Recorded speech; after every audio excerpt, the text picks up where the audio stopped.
El horror provocado por los nazis o por los soviéticos en el siglo XX es todavía difícil describirlo. Un auténtico atentado contra la humanidad, un gravísimo genocidio del que fueron principales víctimas los judíos.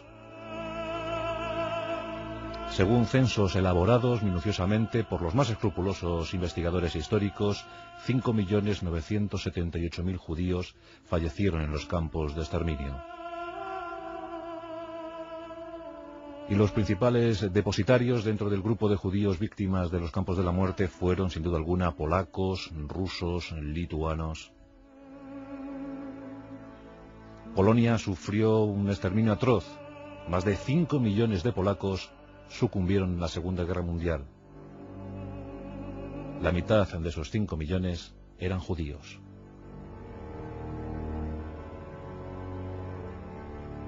Hoy vamos a hablar de Simon Wiesenthal, todo un héroe para la humanidad. Un hombre que empeñó su vida en la localización y detención de los criminales nazis huidos tras la Segunda Guerra Mundial. Se supone que fueron no menos de 5.000 los que huyeron. Gracias a la eficaz tarea de Simon Wiesenthal y sus colaboradores, 1.100 de ellos pudieron ser detenidos y llevados a los tribunales. Aún así, otros 1.200 podrían todavía estar vivos y a buen recaudo, ocultos en 16 países. Eso es lo que nos dicen las estimaciones, las apreciaciones de los exégetas, de los que han encargado sus vidas, los que han dedicado su existencia al estudio del Holocausto.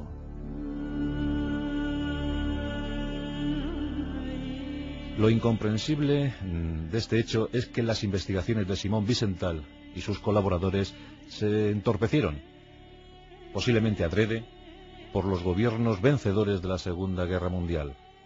Y es que tras 1945, hay que decirlo también, muchos científicos alemanes que habían trabajado para el Tercer Reich se acogieron bajo el seno de estadounidenses, británicos, franceses, soviéticos, aportando sus conocimientos al enriquecimiento de aquellos países vencedores en la guerra.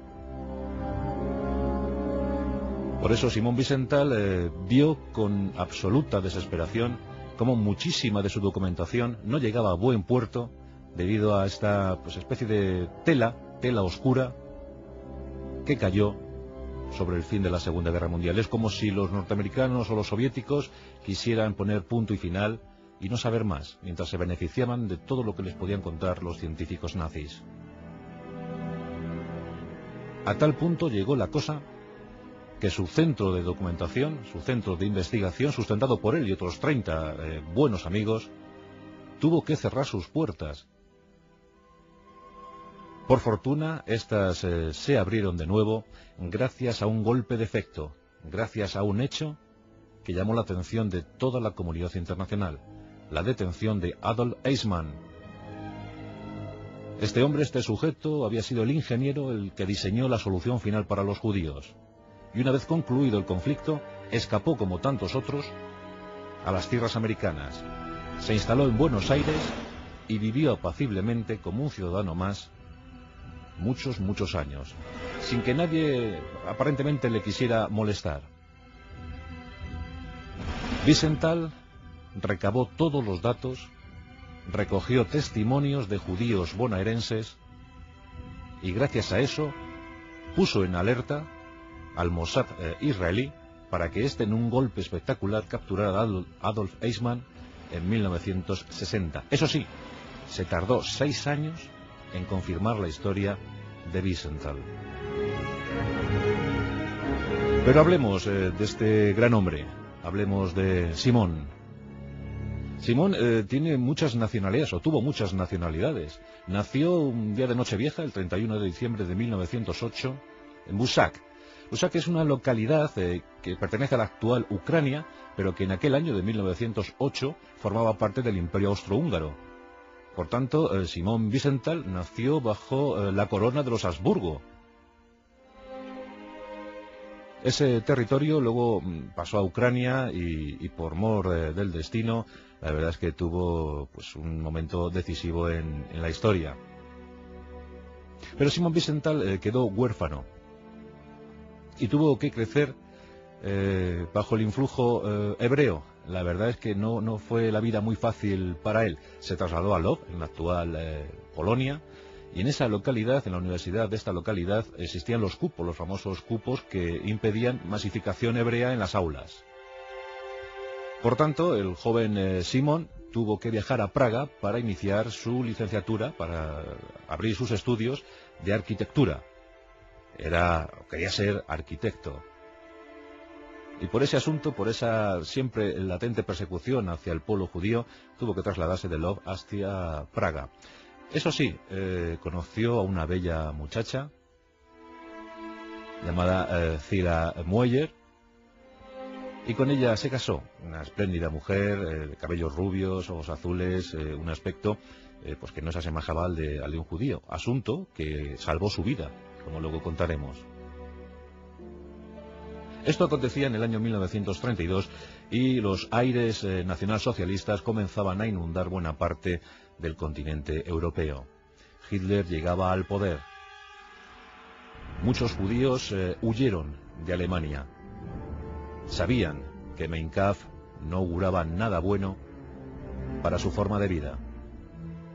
Los nazis pensaban, al igual que los comunistas soviéticos, que los judíos tenían buena parte de culpa de todo lo acontecido en Europa, de las gravísimas crisis económicas, de los desafueros y de las revoluciones que asolaban las calles.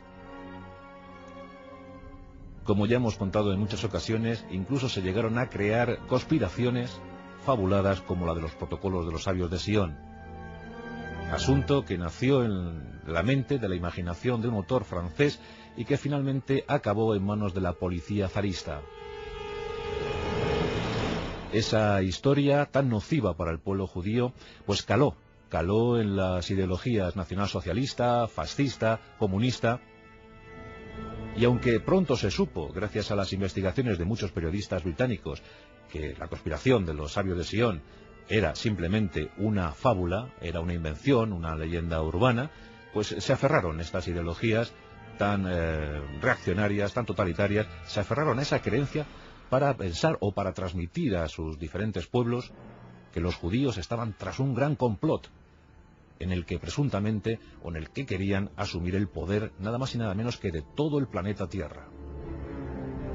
Una locura más gestada en aquellos tiempos primigenios del siglo XX.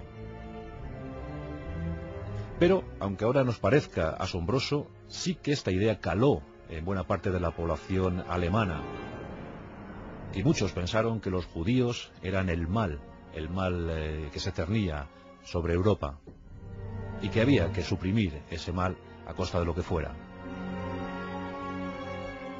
Wiesenthal fue una víctima más de este asunto. Y llegó el año 1939, y llegó el desastre para Polonia. En esos acuerdos entre von Ribbentrop y Molotov, los ministros de Asuntos Exteriores de Alemania y Unión Soviética, pues se preparó el Pacto de Acero y también el reparto territorial de Polonia. Precisamente el padrastro y el hermanastro de Simón Wiesenthal fueron asesinados por la policía secreta soviética. Por tanto, Wiesenthal tuvo víctimas a consecuencia de unos y otros. Se sabe que Simón Wiesenthal padeció la pérdida de 89 familiares a lo largo de toda la Segunda Guerra Mundial. 89 familiares.